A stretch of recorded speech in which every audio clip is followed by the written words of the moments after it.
Covid virusi yuqumi sababidan Xitoyning nurg'un joylarida dora va kasal karbit yetishmaslik ahvollari ko'rilayotganligidan boshqa yana bu vabodan o'lish nisbatining shiddat bilan o'rlab, hatto jasadlarni kuydirib bir taraf qilishga ulgurmayotganligi o'tirg'i chiqmoqda. Xitoy Davlatlik Sayyoh komitetining 22 dekabr chorshanba kuni o'tkazgan ishki yig'inining oshkorlangan xotirasiga qaraganda 12 ayning 20 kuniga qadar Xitoyda 248 million odam, ya'ni 18% yaqin aholi yo'qimlangan bo'lishi mumkin ekan. Bloombergning 23 dekabr tarqatgan xabarda aytilishicha, sayyoh organlarining o'lchamlariga qaraganda bu hafta Xitoyda 37 millionga yaqin odam COVID-19 bilan yo'qimlangan bo'lishi mumkin. Xitoy hozirgacha dunyodagi vabo eng ko'p taralgan davlatga aylangan. Darvaqa bu hafta ichida uda bir qancha kun Uyg'ur rayonidagi bir qancha doktorxonalarga baratgan ziyoratlarimizdan doktorxonalarning Omikrondan yuqumlangan bemorlar bilan to'shib ketganligi, shundaqla doktorxonalarda karvat, dori yetishmaslik ahvollari ko'rilayotganligi pash bo'lgan edi. Ammo yuqum jiddiy taralayotgan bir paytda Uyg'ur elining yuqum ahvoli to'g'riliq izchil holda nolni saqlab kelayotganligi aytilmoqda. Ammo mutaxassislar azaldan oshkora bo'lmay kelayotgan Xitoy hukumatining sonliq ma'lumotlarining ishonchlik emasligini ogohlantirib kelmoqda. Urumchilik bir Xitoy aholining qisqa video hambarlash suplaridan Xalqan to'rida 18 dekabr e'lon qilgan ko'pchilik Xinjiangdan dorilarni ishqir o'lkalarga avatmanglar nomli murojaatidan yolg'iz Uyg'ur rayonida dorilarning quritib etilganligidan boshqa yana Uyg'ur diyorida yuqumning shiddat bilan yamrayotganligi pash bo'ldi. U mundaq degan.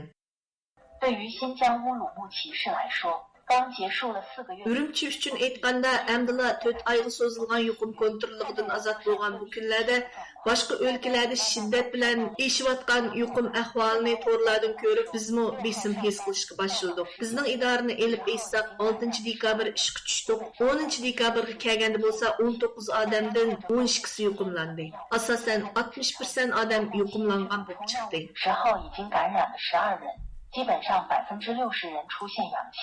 Urumchi shahridan telefon orqali ma'lumot egallashimiz jarayonida Avtonom rayonlik meditsina universiteti 6-tarmoq doktorxonasi mutaxassislar bo'limiga ulangan telefonimizga javob bergan Liu doktor yuqumning og'irligini yoshirib o'tirmadi va yaqinqi 2 hafta davomida yuqumdorlarni kuzatish jarayonidagi xulosasini qisqacha deb o'tdi.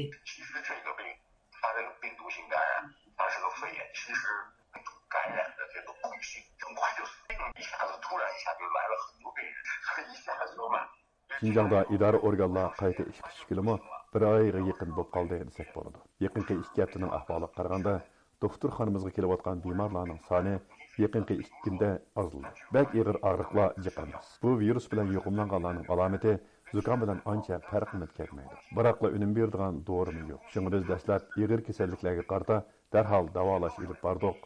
Dora, oksigen berish qatorliq davolash usullarining hammasini ishlab. Tayyorligimiz bo'lmag'achqa ba'zida savalliklar yuz bermadi deyolmaymiz. Bundaq jiq kasalni bir vaqtda davolash albatta mumkin emas. U yana yaqinqi 2 kunda doktorxonadagi patparaqchilikning bir oz yenikliganligini bildirib mundaq dedi. Doktorxonamizda 50 karvatning hammasi to'shib doktor sestralarga yetishmay qolgan. Yaqinqi 2 kunda asli kelayotganlarning ko'payishiga ergishib, hozir kasalxonada 40 atrofida odam qoldi. Ig'ir bo'lmasa uyga qaytirib o'tamiz. Yuqoridan uqtirish tushdi. Bizning uskuna va doktorlar yetishmay qolgan taqdirda Xinjiangga nishonliq yordam beradigan o'lkalardan uskuna va davolash xodimlari avatdi ekan. Har tarafning yordami bilan bu yuqumdan o'tib ketamiz deb o'ylayman.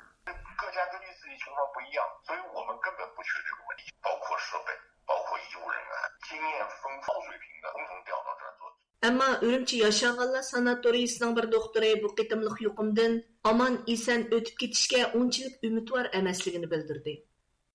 当前的这个疫情的局势大家也看得到是吧？媒介散发，这个现在来说新疆的这个本土的病例也会越来越 Hozirgi yuqum ahvoli amiga ma'lum bo'lgandek, bizning Xinjiangdami yerliklarda yuqumlanish barg'ancha ko'paymoqda.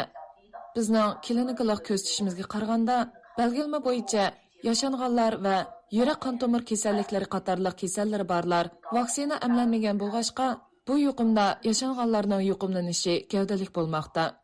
Bu bizga virus sababli ko'rilgan kasal alomatlarga, teni ojiz, İmmunit kuchi to'van yashanganlarning bardoshliq bera olishi tez. Agar 60 yoshning ustidagi yashanganlarga vaqtida muvofiq vaksina emlanmagan taqdirda bu virus sababli yashanganlarning o'lim nisbati bargancha eshishi mumkin.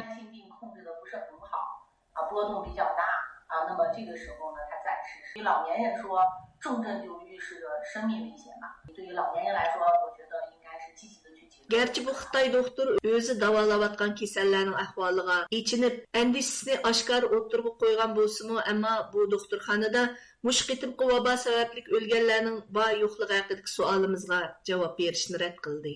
Uyg'ur diyori yuqum vaziyatini izchil kuzatib tahlil qilib kelayotgan Amerikadagi mutaxassislardan Kolumbiya universitetining tibbiy mutaxassisi Mehmet Emin Efendi Xitoydagi favqulodda ko'p nüfusli davlatda yuqumning vaqtida kontrol qilinmasligi bilan texmi yomonlab borganligiga bo'lgan andishisini mundaq bildirdi.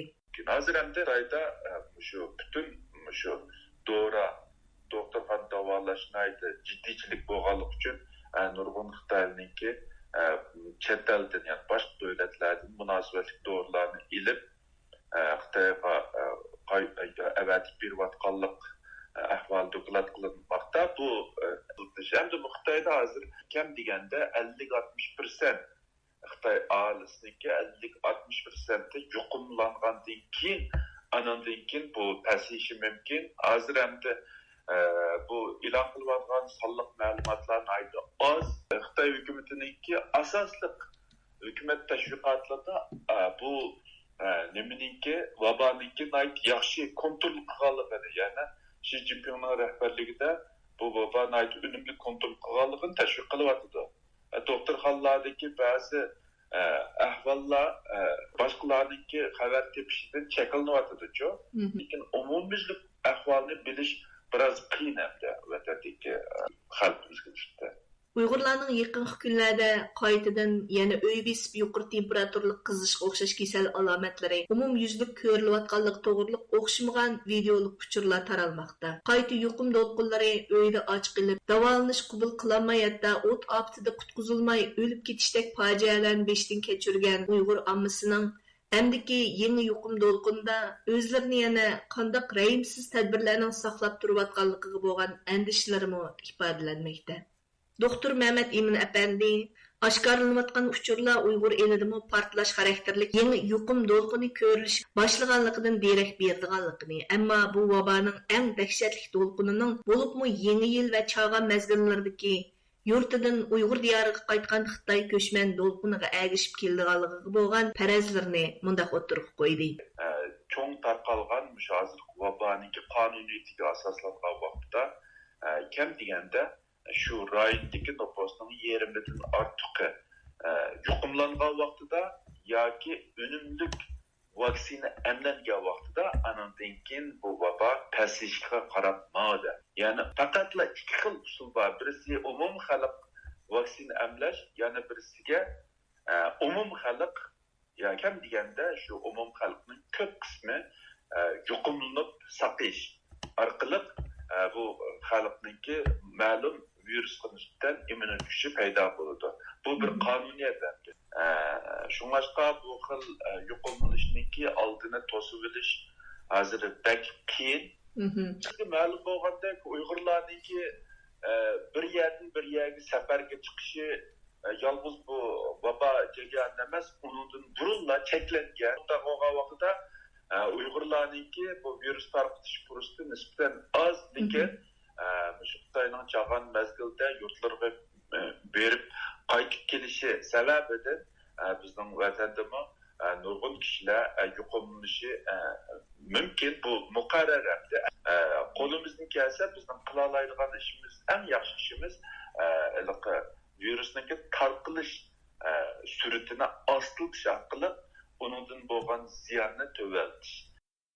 Mehmet Emin Efendi yana hozirgi vaziyat garchi Xi Jinpingning yuqumni nolga tushirish siyosatining mag'lubiyatini oshkorlab bergan bo'lsa-mu, Uyg'ur diyorida yanala uning yuqumni bahona qilib, Uyg'urlarni qaytadan turkumlab karantin o'rinlariga solab taqibga elishi mumkin degan andishlarini o'tirib qo'ydi.